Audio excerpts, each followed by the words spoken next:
नमस्कार, स्टेट उत्तराखंड देख रहे हैं आप और मैं हूं आपके साथ सोहन सिंह। उत्तराखंड में लगातार बरसात हो रही है। मानसून सीजन को देखते हुए सरकार ने भी कमर कस ली है। बरसात से होने वाली परेशानियों से निजात दिलाने के लिए बाढ़ कंट्रोल रूम बनाकर कर्मचारियों को तैनात किया गया है। लेकिन बाजपुर की तहसील में बना बाढ़ कंट्रोल रूम महज खानापूर्ति के लिए बनाया गया है।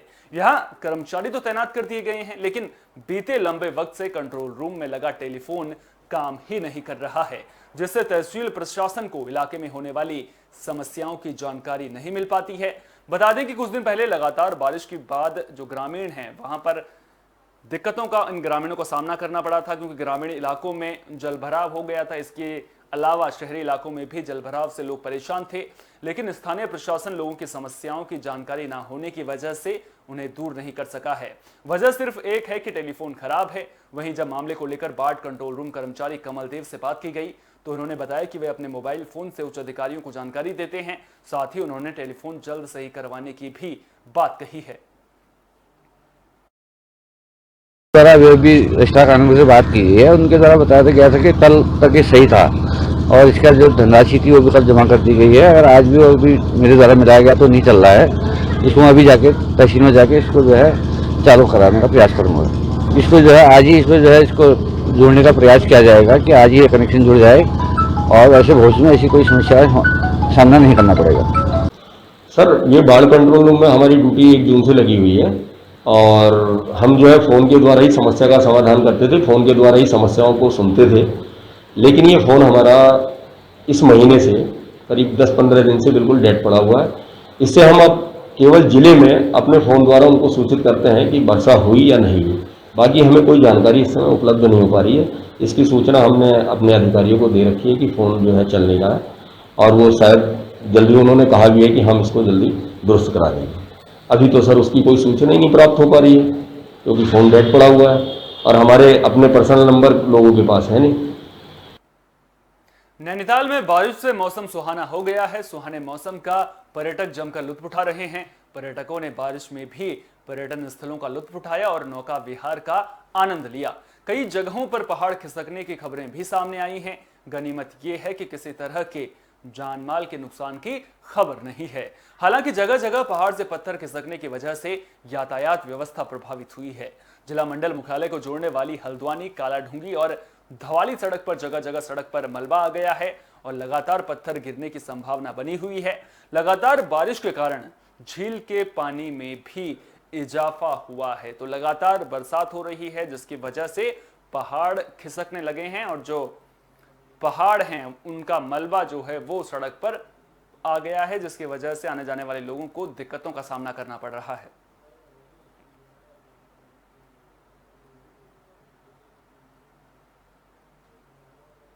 पहाड़ों पर हो रही बारिश की वजह से नदियां उफान पर हैं। वहीं देहरादून के डाकपत्थर बैराज से 8 से 10 हजार क्यूसेक पानी छोड़ा जा रहा है, जिसकी वजह से यमुना नदी का जलस्तर बढ़ने लगा है। पहाड़ों में हो रही बारिश से डाकपत्थर बैराज से 10,000 क्यूसेक तक पानी छोड़ा जा रहा है। बता दें कि पहाड़ों पर लगातार हो रही बारिश के कारण डाकपत्थर बैराज में 19,000 क्यूसेक पानी आ रहा है। जो पानी डाकपत्थर बैराज से छोड़ा जा रहा है वो हरियाणा के हथिनी डैम में जाकर इकट्ठा हो रहा है। अगर इसी तरह बरसात होती रही तो आने वाले दिनों में यमुना नदी का जलस्तर और भी बढ़ जाएगा। तो लगातार जो नदियां हैं वो उफान पर हैं, क्योंकि लगातार बरसात हो रही है, जिसकी वजह से जो बैराज है उससे भी पानी छोड़ा जा रहा है। तो उत्तराखंड में नदियां उफान पर हैं। लगातार हो रही बारिश से नदियों का जलस्तर बढ़ने लगा है, जिसकी वजह से आए दिन हादसे भी सामने आ रहे हैं। ताजा मामला कोटद्वार का है, जहां मालिनी नदी में एक युवक डूब गया। मामले की जानकारी मिलने के बाद मौके पर पहुंची पुलिस और एसडीआरएफ की टीम राहत बचाव काम में जुट गई, लेकिन अंधेरा होने और मौसम खराब होने की वजह से युवक का पता नहीं चल सका। आज सुबह एक बार फिर रेस्क्यू ऑपरेशन शुरू किया गया और एसडीआरएफ की टीम युवक को तलाश करने नदी में उतरी।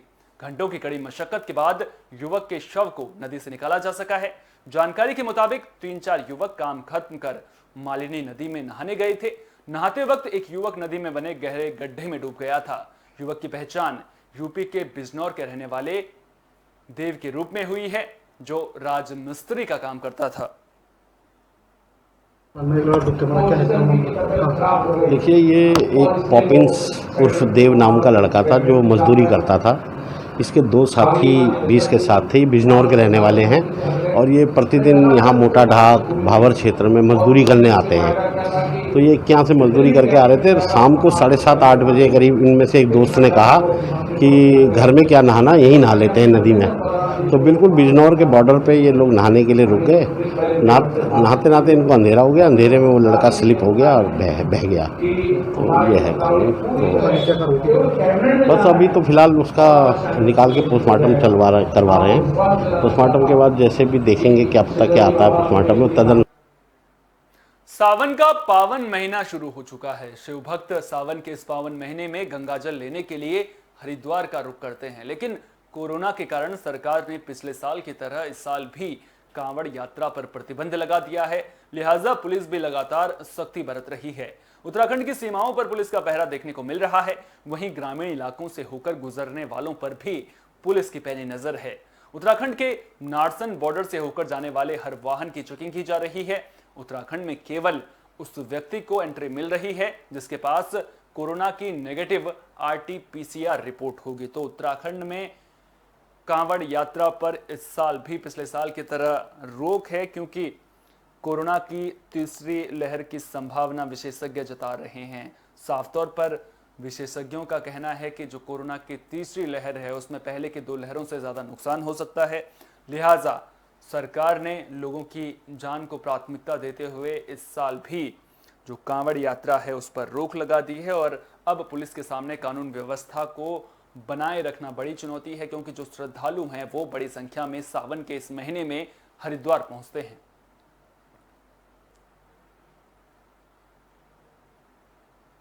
उत्तराखंड में सफाई कर्मचारियों का हल्लाबोल लगातार जारी है। 11 सूत्री मांगों को लेकर सफाई कर्मचारी प्रदर्शन कर रहे हैं, जिसका खामियाजा जनता को भुगतना पड़ रहा है।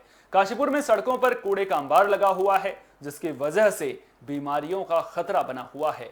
बता दें कि सफाई कर्मचारी सरकार से ठेका प्रथा बंद करने समेत कई मांगों को लेकर प्रदर्शन कर रहे हैं। तो सफाई कर्मचारी प्रदर्शन कर रहे हैं, लगातार सरकार से 11 मांगों को मानने की अपील कर रहे हैं और इसका सीधा असर जनता पर पड़ रहा है, क्योंकि जनता को समस्याओं से दो चार होना पड़ रहा है। सड़कों पर गंदगी का अंबार लगा हुआ है और कूड़ा उठाने की कोई वैकल्पिक व्यवस्था नजर नहीं आ रही है।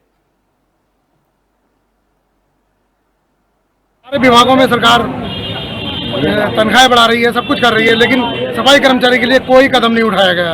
जब तक हमारी मांगे पूरी नहीं की जाती हैं तब तक हम ऐसे ही धरना प्रदर्शन और कार्य बहिष्कार कर और जरूरत पड़ी तो हम अपने बच्चों को लेकर के बैठने के लिए तैयार हैं। ये आंदोलन कम नहीं होगा, चाहे हमें कोई डराता रहे या कुछ करता रहे, किसी न्यूज निकालते रहे कि तनख्वाह कटेंगे। हम तनख्वाह कटवाने के लिए, हम सिर कटवाने के लिए।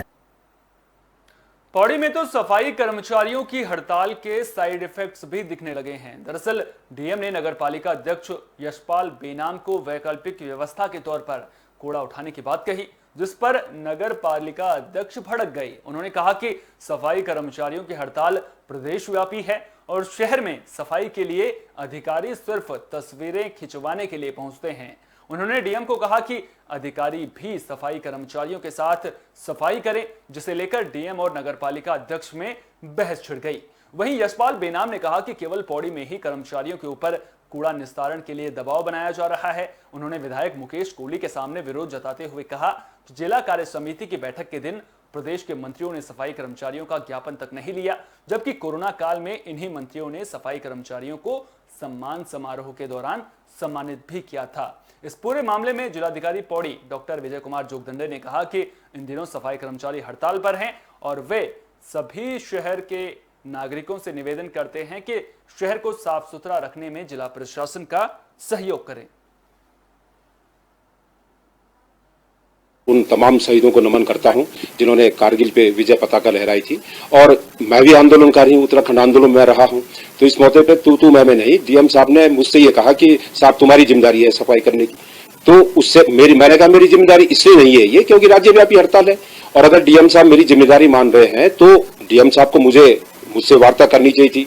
मेरे युवकों को निर्देशित कर रहे हैं कि मैं तुम्हारा ये कर दूंगा, वो कर दूंगा, मेरे कर्मचारियों को उनके द्वारा डराया धमकाया जा रहा है। तो मैं जब नगर पालिका, मुझे डीएम साहब बुलाते, अभी विधायक जी थे वहां पर, तो हमने कहा ये आपस में वार्ता कीजिए, और मेरे हाथ में ये हड़ताल नहीं है। मैंने कहा ये राज्य सरकार के हाथ में है, राज्य सरकार जिस तरह से इन्हें निर्देशित करेगी। और आप देखिए कि सफाई कर्मियों का काम, कूड़ा उठाना उनका काम है। एक तरफ हमने उन्हें कोरोना के टाइम पे बिल्कुल सुपर हीरो बना दिया था, और आज हम उन लोगों को, अगर मांग उनकी जायज है, उसमें अगर हम उन्हें जीरो की उपाधि दें तो मैं समझता हूँ ये गलत बात है। हाँ, पौड़ी शहर में जो अभी नगर पालिका के अंतर्गत जो कूड़ा उठाने का कार्रवाई जो बंद पड़ा हुआ है, कर्मचारियों द्वारा हड़ताल किया जा रहा है।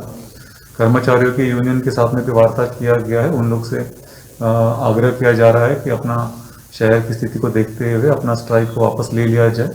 उनकी जो भी मांग होगी वो शासन स्तर पे विचाराधीन है, उस पर शीघ्र ही निर्णय होने की आशंका है। साथ साथ में सभी नागरिकों से भी आह्वान है कि अपने शहर में जो कूड़ा फैल रहा है उसको स्वयं का सावधानी से भी उसको रखा जाए। अपने आसपास के क्षेत्र में जो कूड़ा जमा हो रहा है उसको नियमित रूप से उठान करना भी, उसके लिए जो भी मदद शासन से हो रही, प्रशासन से हो रही है, उसमें अपना सहयोग करें। एसडीएम्स को सभी को निर्देश कर दिया गया है और ईओस को सभी को निर्देश कर दिया गया है कि पर्याय व्यवस्था बनाने के लिए विभिन्न स्तर पर प्रयास करना आवश्यक है। उसको तत्काल। स्टेट उत्तराखंड में फिलहाल के लिए इतना ही। दीजिए इजाजत, नमस्कार।